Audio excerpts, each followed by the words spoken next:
At 75, Michael was the man everyone envied. No diseases, no medications, just pure energy. While his friends struggled with aching joints and hospital visits, he ran 5 miles every morning. His doctor even joked that he had the body of a 40-year-old. But one small mistake, one thing he never thought would harm him, ended it all in an instant. And the scariest part? Millions of people are making the same mistake right now. Michael was living proof that age was just a number. In a world where most people slow down after 50, he was defying the odds. His neighbors called him the machine. Not just because of his physical strength, but because of his discipline, his energy, and the way he carried himself like a man 30 years younger. At 75, Michael was everything an aging person dreamed of being. No sagging shoulders. No sluggish movements. His posture was as straight as a young soldier's. His steps were firm and confident. When he walked down the street, people turned their heads, not because he was old, but because he was so full of life. He woke up at 5 a.m. sharp, every single morning, without an alarm. It was as if his body had its own built-in clock, perfectly calibrated to wake up with the sunrise. While others his age struggled to get out of bed, groaning from stiff joints and aching backs, Michael sprang up with ease. His feet hit the ground, and within minutes, he was stretching like a professional athlete preparing for an intense workout. His morning routine was sacred. First, he drank a tall glass of water with lemon, something he swore kept his body hydrated and his digestion smooth. Then came his green smoothie.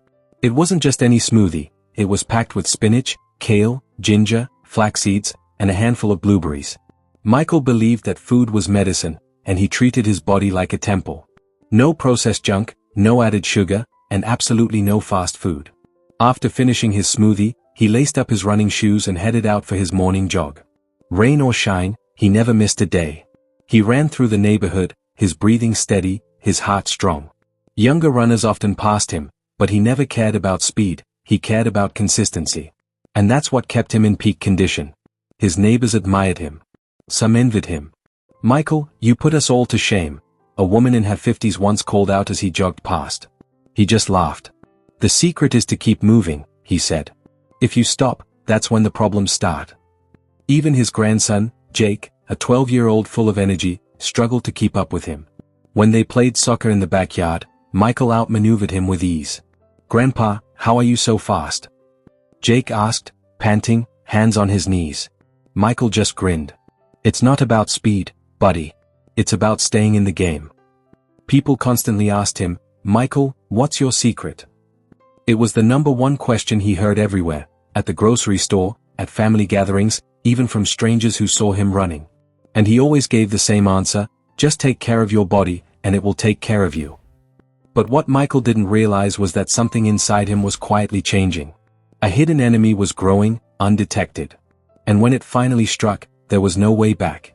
One evening, Michael sat in his favorite chair, a sturdy recliner he had owned for years. It was positioned perfectly to give him the best view of the TV while still allowing him to glance outside the window, where the night sky stretched endlessly beyond the porch. He loved this time of day, when the world slowed down, and he could simply exist in the comfort of his home. He had just finished dinner, his usual plate of grilled fish and steamed vegetables. A meal he had eaten 1,000 times before. A meal he believed kept him strong, healthy, invincible. He leaned back, adjusting his posture slightly. But as he did, he felt something off. A strange tightness in his chest. Not pain. Not the sharp, stabbing sensation that people describe when they talk about heart attacks. This was different. Subtle. Like someone had placed a firm hand on his sternum and was gently pressing down. He inhaled deeply. "Maybe I ate too fast," he thought. "Maybe it's just a little gas." He shifted in his seat, adjusting the way he was sitting. But the discomfort lingered. Not sharp. Not unbearable. Just there. Linda, his wife of over 50 years, was sitting across from him, knitting a soft blue scarf for their grandson. She had always been good at reading Michael, even when he tried to hide things. And tonight, something in his posture, in the way his brow furrowed slightly, made her pause. "Are you okay?" she asked, her voice filled with gentle concern. Michael smiled, waving his hand dismissively. "I'm fine, sweetheart. Probably just indigestion." Linda narrowed her eyes. She wasn't convinced. "You sure? You look a little pale." Michael chuckled. "Come on now, don't start worrying about me. I feel great."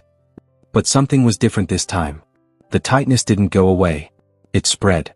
Slowly, almost imperceptibly, it crept down his left arm, like a cold whisper trailing along his skin. A dull ache, radiating outward. Then, his jaw. A strange sensation, almost like a cramp, but deeper. Michael sat up straighter. Something wasn't right. He blinked, suddenly feeling a wave of nausea crash over him. It came out of nowhere, like a riptide pulling him under. His stomach twisted, and a thin layer of sweat formed on his forehead. He exhaled shakily and wiped his palm against his pants. It was cold. Too cold. His fingertips felt like ice. Linda noticed the subtle change in his breathing. The way his shoulders stiffened. "Michael?" Her voice held an edge of fear now. He opened his mouth to respond. To tell her that everything was fine. But the words never came. Because at that moment, everything went dark. Linda watched in horror as Michael's body slumped forward. At first, it almost looked like he had simply dozed off mid-sentence. But then, his arm slipped off the armrest. His head tilted at an unnatural angle. His chest, which had been steadily rising and falling just moments ago, stilled. "Michael." Linda's voice wavered. Her heart pounded. Her breath came in short gasps. She shot up from her seat, rushing to his side. "Michael. Wake up." Panic clawed at her throat as she dropped to her knees beside him, shaking his shoulders. He felt limp. His skin, cool to the touch. "No, no, no," she whispered, her hands trembling as she reached for his wrist, trying to find his pulse. It was faint. Weak. But it was there. Linda's mind raced. "Call 911. Now." Her hands fumbled for her phone, fingers shaking so badly she could barely dial the numbers. The moment the dispatcher answered, she was already screaming. "My husband. He just collapsed. He's not responding." I need you to stay calm," the voice on the other end instructed. "Is he breathing?" Linda's breath hitched. She pressed her hand to Michael's chest. Nothing. She felt the world tilt around her. I don't think so." "Okay, listen to me carefully. I'm sending an ambulance right now, but I need you to start CPR. Do you know how?" Linda's mind felt like it was spinning out of control, but she nodded, even though the dispatcher couldn't see her. "Why yes, I know." She had taken a CPR class years ago, back when her grandchildren were little. She never thought she'd need it for this. She positioned her hands on Michael's chest. 1, 2, 3, she began pressing down. "Come on, Michael. Stay with me," she sobbed. With each compression, she whispered his name. As if saying it out loud would somehow bring him back. But his body remained motionless. And the minutes stretched on like eternity. The ambulance arrives too late. Paramedics rushed in, moving with practiced urgency. "What happened?" one of them asked as they took over, placing an oxygen mask over Michael's face, checking his vitals. He just collapsed." Linda cried. 1 minute he was fine, and then, her voice broke. The paramedics worked quickly, attaching leads to his chest, monitoring his heart. And then, one of them looked up. His expression told Linda everything before he even spoke. "I'm sorry, Linda felt like the air had been punched out of her lungs. No, this wasn't real. She fell to her knees, clutching Michael's lifeless hand. No, please," she begged, tears streaming down her face. This wasn't how their story was supposed to end. Michael had always been the strongest man in the room. The healthiest. The one who was supposed to live for decades. And yet, he was gone. Michael had suffered a massive heart attack, one that came as a complete shock to everyone who knew him. His arteries weren't blocked, and his cholesterol levels were normal. His mistake? He ignored the subtle signs his body was sending. Doctors later explained that even the healthiest individuals can develop plaque in their arteries over time. This plaque builds up slowly, silently, without any obvious symptoms. And when a tiny piece breaks off, it can trigger a deadly clot that abruptly cuts off blood flow to the heart. Despite his strong, well-maintained body, Michael's heart was quietly under siege. A simple checkup or a basic heart scan could have detected this silent buildup, providing a critical warning and the opportunity for timely intervention. Michael did everything right. He exercised, ate well, and maintained a healthy lifestyle. Yet, he assumed that good health on the outside meant there was no risk inside.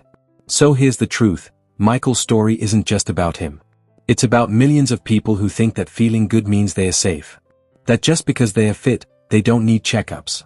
That heart disease only happens to people who don't take care of themselves. But here's the truth, it can happen to anyone. And sometimes, the only way to know, is to check. A simple heart scan. A visit to the doctor. A conversation about symptoms, no matter how small. That's all it would have taken to save Michael's life. But he thought he didn't need it. Don't make the same mistake. Because sometimes, the healthiest looking people are the ones in the most danger. And sometimes, the body doesn't scream for help. If Michael's story made you think, don't wait. Schedule a checkup today. It could save your life.